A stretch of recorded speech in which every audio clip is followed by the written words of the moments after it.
All right, so let's start our lecture, and we're going to start with Europe in the Dark Ages. So when I say Dark Ages, this would be the post-classical era, and it's the Dark Ages for Europe.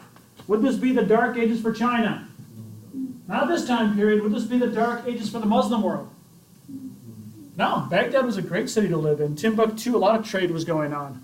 So the post-classical era is not a good era for Europe. You'd much rather live in Europe today than you would back then, trust me. So let's start off with Europe in the Dark Ages.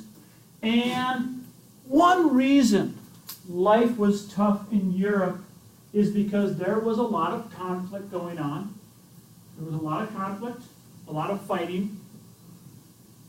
And there was not a strong central government. This is when we talked about state building. Roman Empire had fallen, and there was no strong empire in Europe at this time. There were a lot of reasons for this. One reason was, and you definitely see this in a place like England, what group of people were like raiding the countryside, often fighting, coming on their boats on the rivers? What group was this? The Vikings were coming in. Yeah, there were a lot of Viking raids. So what happens is that a lot of these Viking raids weaken European society. So what do people build in Europe to defend themselves against the Vikings, which actually proved pretty effective? What do they build?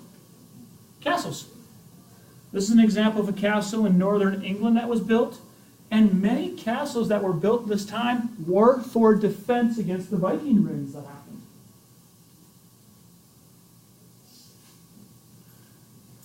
So that's one thing that happened in Europe that caused more fighting, more chaos, and why Europe wasn't able to have a strong central government. We talked about the kind of governments that existed and that there was a lot of, one of our vocab words, feudalism. Feudalism existed in Europe at this time as well. Now, feudalism is when, very similar to in China, we learned about the Zhou dynasty.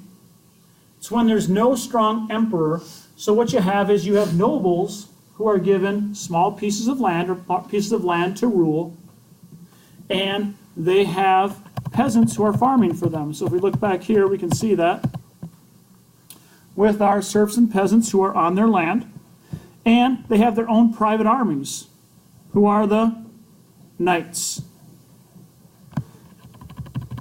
And because these nobles were so powerful, it was hard for an emperor to tell them what to do.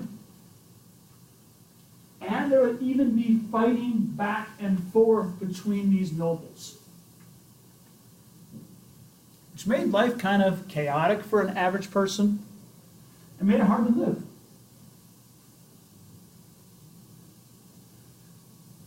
Because of this, what we see in Europe is there's limited education at this time. There is limited education.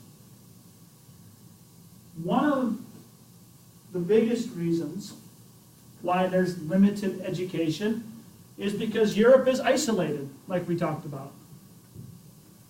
Europe is not as connected to trade routes. After Rome falls, it's not as connected to the Silk Road. Rome was connected to the Silk Road with Han China. After the fall of the Roman Empire, Europe, for the most part, Western Europe, is not as connected to the Silk Road. They're definitely not connected to the Indian Ocean trade route or the Trans-Saharan trade route. So the education is limited. An invention that doesn't get to Europe is paper. Paper is in the Muslim world, came from Central Asia. In the post-classical era, earlier than Europe. It's in China before that. And that means there's limited books. There aren't as many books that are in Europe. And as you brought up here, that means the masses of people can't read, and education is limited, you're much better educated in Baghdad at this time, or even Timbuktu, where there's a lot more books, than Europe in this era, in the post-classical era. We brought up the powerful nobility already, but having these powerful nobles raising their own armies, fighting against each other, will lead to not having a strong empire. It's decentralized. Decentralized means no strong central government. So there's often fighting, nobles having one noble fighting another noble, their knights fighting against each other for land. And that leads to, along with a lack of trade, to what we call a stagnant economy. Stagnant basically means nothing's really coming in, nothing's really going out. Think of a swamp without water coming in or water coming out and ducks in it and everything. How's the water? It's just kind of nasty.